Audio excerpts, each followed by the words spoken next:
একদিন ছোট্ট মারিয়াম তার স্কুল ব্যাগ গুছাচ্ছিল। হঠাৎ দেখে তার প্রিয় পেন্সিলটা নেই।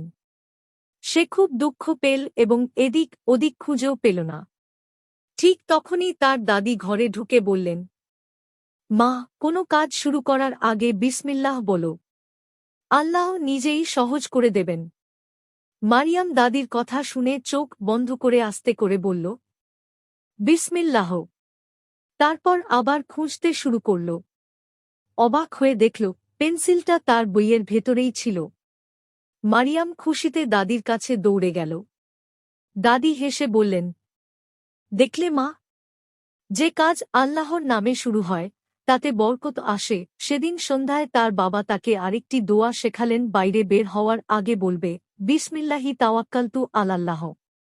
মারিয়াম প্রতিদিন স্কুলে যাওয়ার আগে এই দোয়া পড়তে শুরু করল। এতে সে নিজেকে নিরাপদ ও শক্তিমান মনে করত।